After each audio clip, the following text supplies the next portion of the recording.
They expected the Duke to remain silent, as he always did, when the foreign ambassador insulted him in a language no one else understood, but what no one expected was the quiet Maid stepping forward and answering in that same language, her voice steady, her words sharper than any blade in the room, and in that single moment, the balance of power inside the grand hall shifted forever.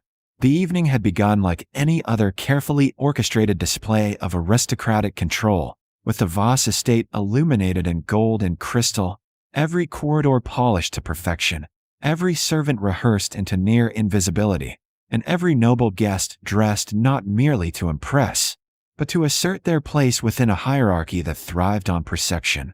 Duke Alistair Voss stood at the center of it all, composed as ever, his presence commanding not through volume or theatrics, but through almost unnerving stillness, the kind that made others fill the silence with their own discomfort, and yet that very restraint had long been mistaken by outsiders as weakness, an assumption that Ambassador Laurent Devereux had clearly arrived prepared to exploit.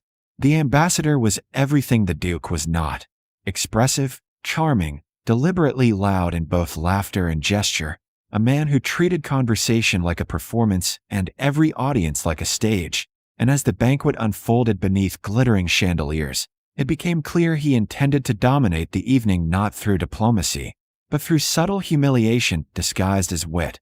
At first, his remarks were harmless enough, layered in compliments that carried just enough edge to draw quiet glances between those perceptive enough to catch them.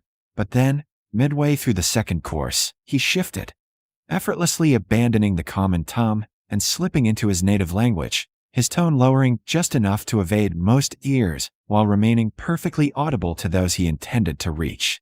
A few of the foreign dignitaries stiffened almost immediately, their expressions tightening behind practiced smiles as they recognized the shift not merely in language, but in intent.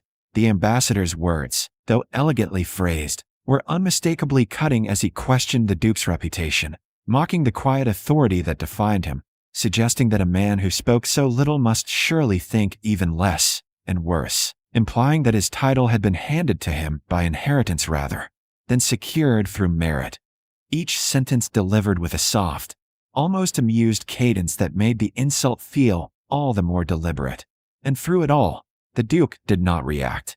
He continued his meal with measured calm, his posture unchanged, his expression unreadable, offering neither acknowledgement nor resistance. And for those who did not understand the language, the scene appeared perfectly normal, just another exchange between powerful men. But for those who did, the tension became suffocating, because silence in the face of insult could be interpreted in only two ways: ignorance or acceptance. Among the servants moving quietly along the edges of the room, one figure remained particularly unremarkable: Elara Finch, a maid whose presence had never once drawn attention, whose movements were precise, whose gaze rarely lifted beyond what duty required, and whose entire existence within the manor had been defined by a singular rule: remain unseen, unheard, and unquestioned. She carried trays, poured wine, and navigated the shifting currents of noble conversation like a shadow, unnoticed and unimportant. And yet as the ambassador's words grew sharper, something in her stillness began to change. She heard every word, not partially, not vaguely, perfectly. Each insult landed with clarity, each implication sharper than the last. And while others chose silence for the sake of diplomacy, for the sake of hierarchy, or for the sake of self-preservation, Elara felt something entirely different rise within her. Not anger alone, but a quiet, steady certainty that what was happening was wrong, and more importantly, that it was being allowed to continue simply because no one expected a response. Her gaze shifted, just briefly, toward the Duke, searching for any sign that he would intervene, that he would correct the ambassador, or at the very least acknowledge the insult. But there was nothing, only that same composed stillness that had defined him all evening. And in that moment, she understood something that no one else seemed willing to admit.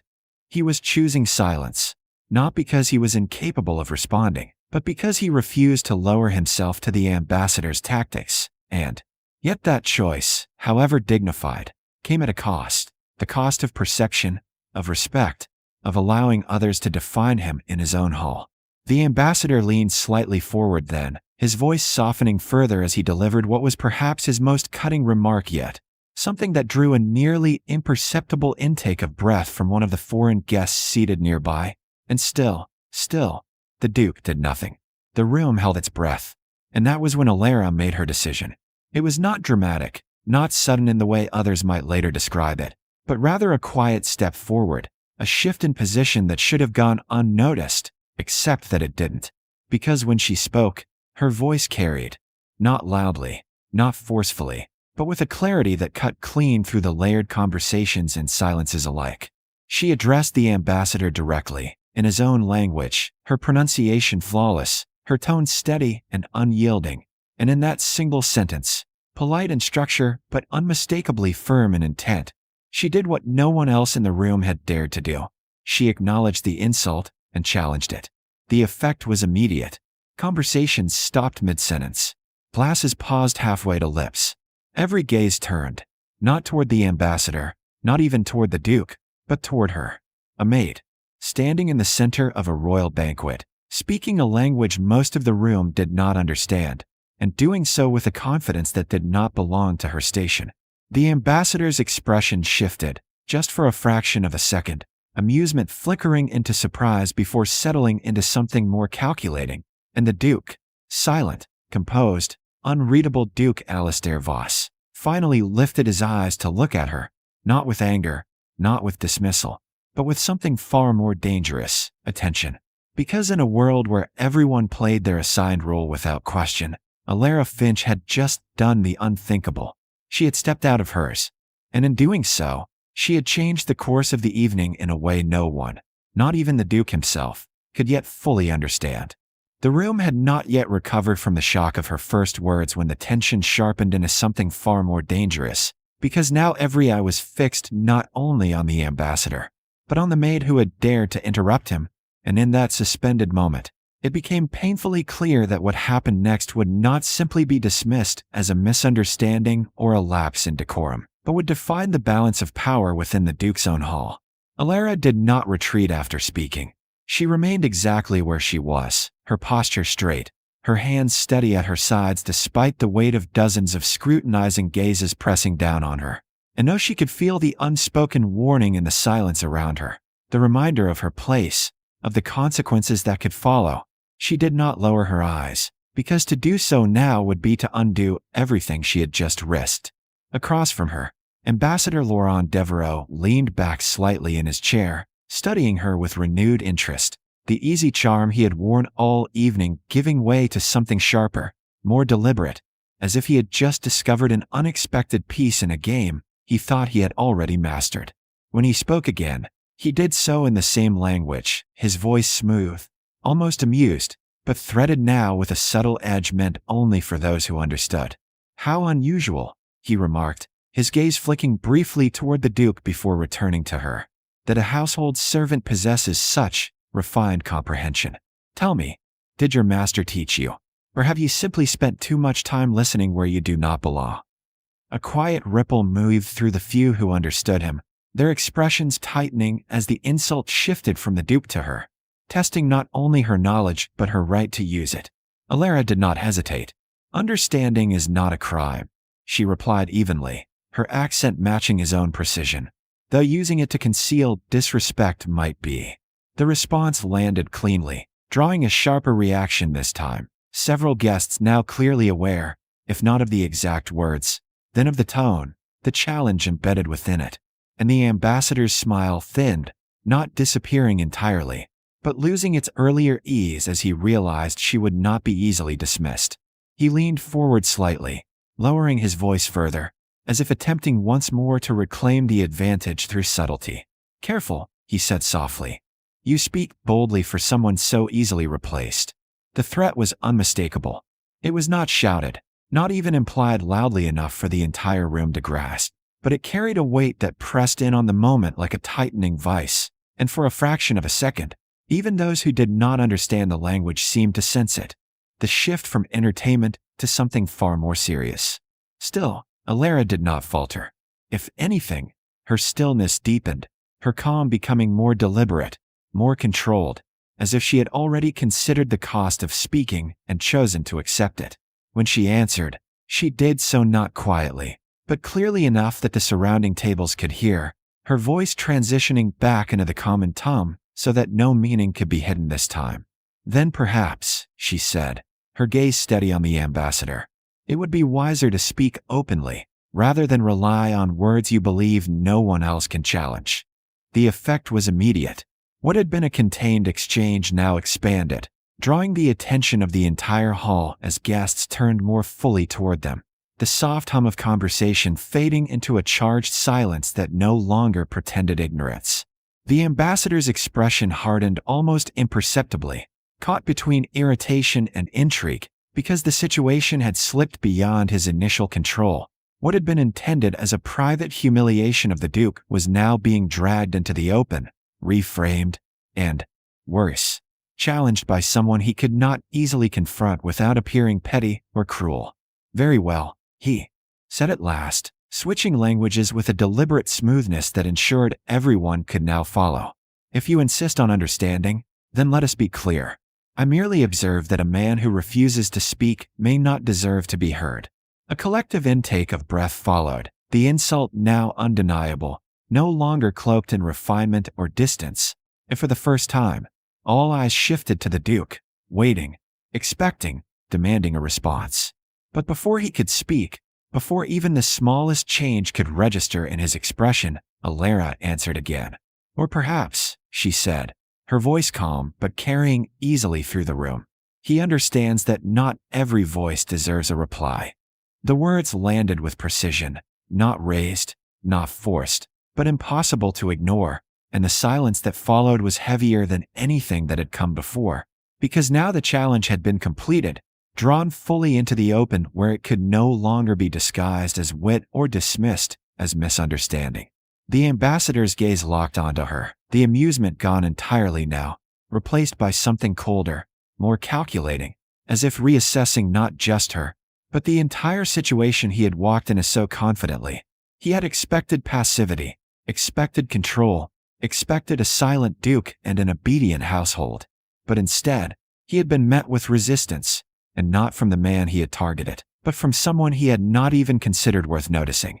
And through it all, Duke Alistair Voss remained still, his gaze fixed on Elara, watching not with the detached indifference he showed the rest of the world, but with a focus that suggested something far more significant had just occurred, something that extended beyond the insult itself, beyond the politics of the moment, into a realization that unsettled even his carefully maintained composure. The quiet maid he had overlooked for months was not merely stepping out of line. She was revealing a strength, an intelligence, and a courage that no one in that room, least of all him, had ever thought to look for. The silence that followed her final words did not break. It deepened, stretching across the grand hall like a held breath no one dared release, because everyone understood that what had just happened could not simply be undone or ignored. And for the first time that evening, the outcome no longer rested in the ambassador's clever tongue, but in the Duke's response. Ambassador Laurent Devereux remained perfectly still, his expression carefully composed, yet the faint tightening at the corners of his mouth betrayed the shift in control he had not anticipated, while around him, nobles exchanged cautious glances, some impressed, others uneasy, all aware that the line between diplomacy and insult had been crossed too clearly to pretend otherwise. And then, at last, Duke Alistair Voss moved. It was not dramatic. No sudden rise, no raised voice, but the simple act of him setting down his glass echoed louder than any outburst could have, drawing every gaze toward him as he lifted his eyes from the table and fixed them, first on the ambassador, and then, briefly, unmistakably, on Elara. There was no anger in that look, no visible reprimand, only a measured acknowledgement that lingered long enough to be noticed before he turned his attention back to the man who had come into his home, believing himself untouchable. When the Duke spoke, his voice carried with quiet authority, steady and controlled, the kind that did not demand attention, yet commanded it all the same. "It seems," he said, "that my guest has mistaken restraint for absence." The words were simple, but their weight settled instantly across the room, reframing everything that had transpired, and before the ambassador could respond, he continued, his tone neither hostile nor accommodating, but something far more deliberate. In my house, we value clarity. If there is something to be said, it should be said openly, so that all may hear it and judge it accordingly. A subtle shift rippled through the hall, the unspoken message clear. The ambassador's earlier tactics, his reliance on concealed language and veiled insult, had not gone unnoticed, and would not be tolerated as cleverly as he might have intended. Nothing had happened, her movements once again precise, unobtrusive, almost invisible, but the illusion no longer held, not for those who had heard her speak, and certainly not for the Duke. Throughout the remainder of the evening, Alistair found his attention drawn to her again and again, not overtly, not in a way that would invite notice, but in quiet, deliberate glances that followed her as she moved through the hall, each one carrying a question he had never thought to ask before. Who was she, truly, beyond the role she had been assigned? And why had he never seen it? By the time the final guest departed and the last echoes of conversation faded into the corridors of the estate, the air had shifted from public spectacle to something far more intimate, the kind of quiet that reveals rather than conceals, and it was in that quiet that a message arrived. Simple, direct, and impossible to misinterpret. Elara Finch was to report to the Duke's study. Alone.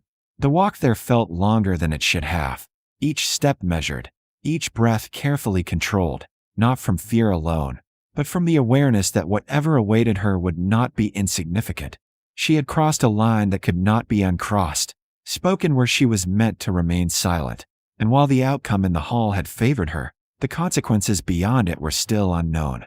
When she reached the study, she paused only briefly before knocking, the sound soft against the heavy wood, and at the Duke's quiet command, she entered.